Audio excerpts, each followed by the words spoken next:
절세 맛집 TV 세무사 김명택입니다. 오늘은 상생 임대주택에 대한 1세대 1주택 특례 내용을 살펴보겠습니다. 상생 임대주택 특례 내용은 소득세법 시행령 153조의 3의 내용인데요. 이 상생 임대주택의 핵심적인 특례 내용은 우리가 조정지역에서 1주택을 취득해서 비과세를 받기 위해서는 2년 이상 보유, 2년 이상 거주 요건을 충족하셔야 되는데요. 이때 2년 이상 거주 요건 충족하셔야 되는데, 상생 임대주택의 경우에는 실제로 거주하지 않았다 하더라도 1년을 거주한 걸로 간주를 해주는 거죠. 따라서 상생 임대주택을 양도하면 추가적으로 1년만 거주 요건을 충족한다면 1세대 1주택자의 경우 비과세를 받을 수 있다는 그런 특례 내용이 되겠습니다. 그러면 어떤 주택이 상생 임대주택에 해당되는지 한번 보도록 하겠습니다. 상생 임대주택에 대한 요건을 보시면요, 먼저 계약 체결일 당시에 기준시가가 9억 이하여야 되고요. 그리고 1주택자여야 됩니다. 그리고 종전계약이 상생임대주택 계약을 체결하기 이전에 직전계약에 대한 계약기간이 1년 6월 이상이어야 되죠. 1년 6월 이상이어야 됩니다. 이때 1년 6월 이상은 실질로 판단하는 겁니다. 계약서상에는 임대차 계약기간이 1년이라 하더라도 실제로 1년 6개월 이상을 유지했다라고 하면 1년 6개월 이상에 해당된다는 그런 내용이 되겠습니다. 그리고 종전 계약 대비해서 보증금과 월세를 5% 범위 내에서 상승이 가능하고요.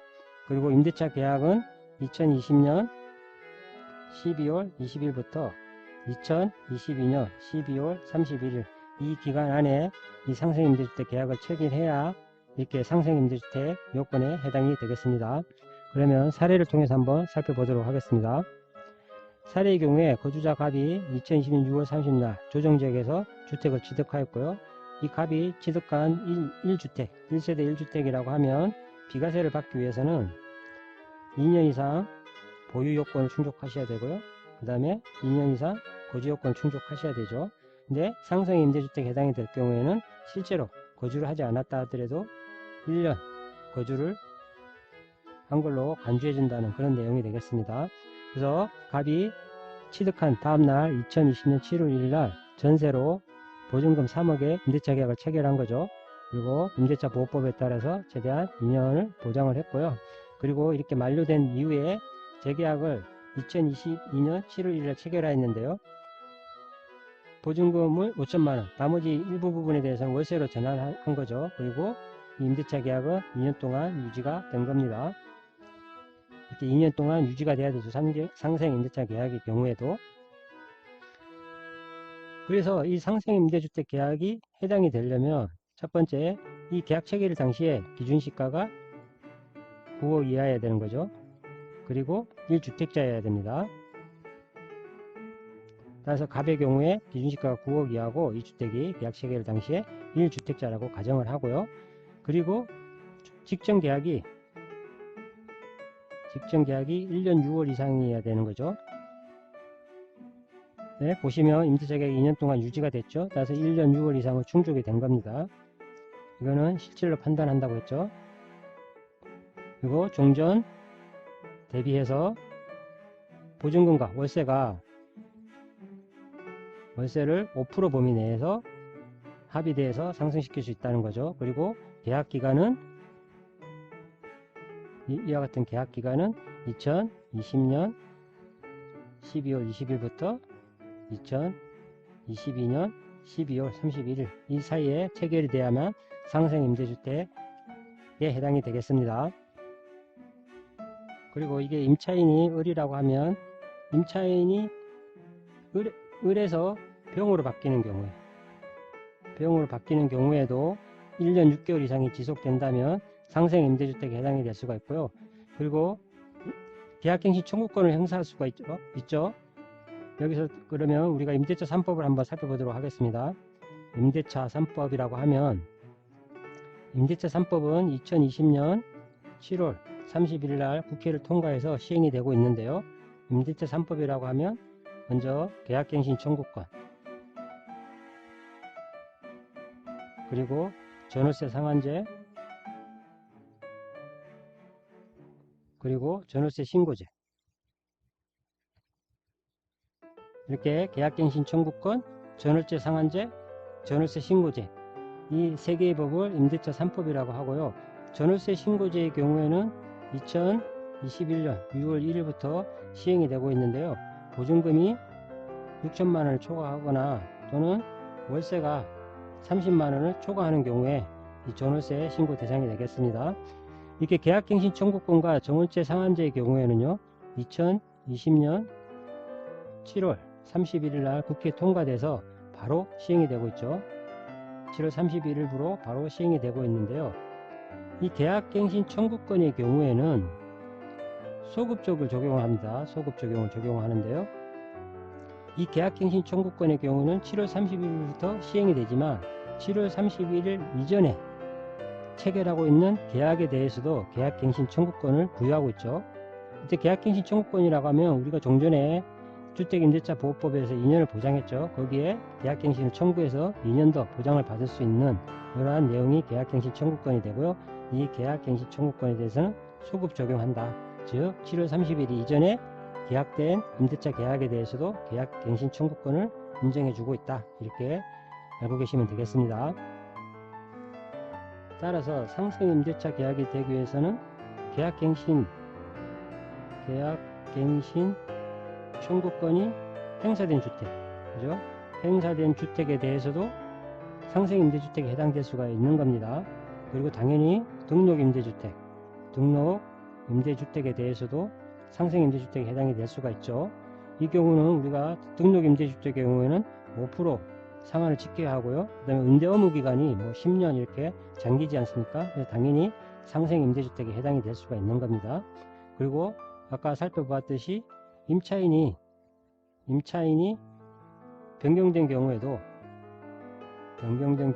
가능하다. 이렇게 보시면 되겠습니다. 이거는 종전에 을에서 병으로 이렇게 변경될 경우라 하더라도 1년 6월 이상을 유지한 경우에 직전 임대차 기간이 1년 6월 이상인 경우에는 이후에 임대차 계약에 대해서는 상생 임대차 계약이 해당될 수가 있는 겁니다. 그래서 이 지금 갑의 경우에 상생 임대차 계약이 이 체결일도 2022년 7월 1일이기 때문에 2020년 12월 20일부터 2022년 12월 30일 사이에 들어가죠. 그렇기 때문에 상생 임대주택에 해당이 되는 거죠. 근데 이 보증금이 5% 범위내야 되기 때문에 보증금이나 월세가 직전 계약 대비해서 5% 범위 내에 이어야 되죠. 근데 이 갑의 경우에는 보증금 일부를 월세로 전환했지 않습니까? 이 경우에 월세를 얼마를 받아야 상생 임대주택에 해당될 수 있는지 이 부분을 한번 계산해 보면요. 먼저 종전에 3억이었지 않습니까? 3억에서 월세로 전환된 보증금이 얼마인지를 한번 확인해 보면 되죠.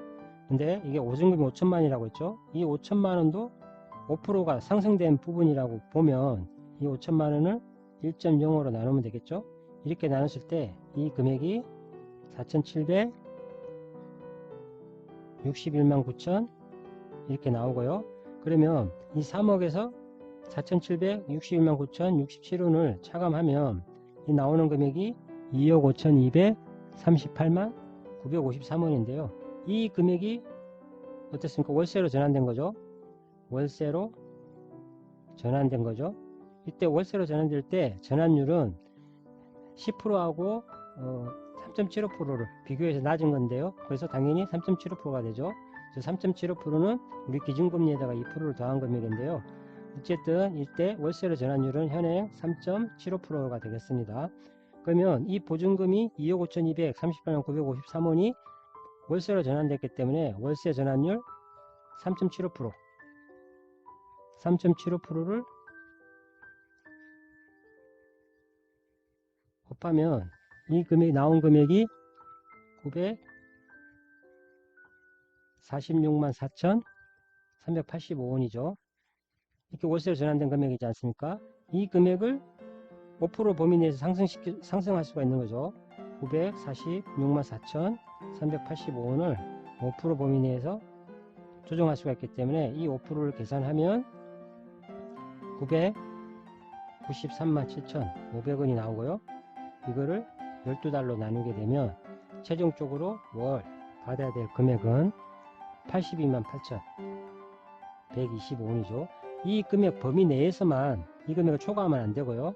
이 금액 범위 내에서 월세를 받으면 82만 8,125원, 이 범위 내에서 이것보다 작거나 같게 이렇게 받게 되면 상생 임대주택에 해당이 돼서 특례를 받을 수가 있는 겁니다.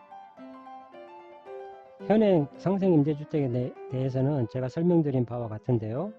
근데 이 부분을 더 나아가서 정부가 이 개정안을 내놓았는데요. 종전이 아니고 현행이라고 할까요? 현행에는 우리가 1주택자에 한해서 상생 임대주택에 해당될 수가 있었는데요. 이 부분을 범위를 확대했죠. 확대해서 1주택자가 아니라 다주택자도 해당이 될 수가 있다. 이 경우는 1주택자로 전환 예정인자죠. 전환 예정인 다주택자의 경우도 상생 임대주택의 범위에 포함시키고 있다.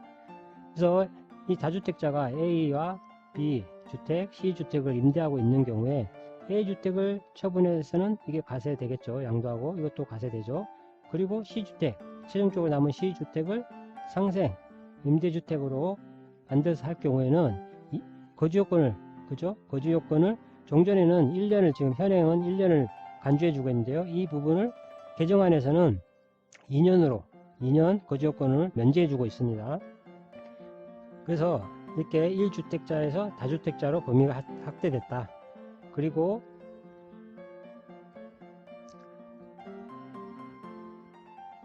1년 거주를 간주하던 거를 1년 거주 간주를 2년 거주를 간주하는 거죠. 그래서 2년 거주를 면제하고 있는 거죠. 2년 거주를 면제하고 있고요. 그리고 이 체결 기간, 임대차 계약 기간의 경우도 2020년 12월 20일부터 2022년 12월 31일 이 사이에 계약을 체결해야만 상생 임대주택이 됐었는데요.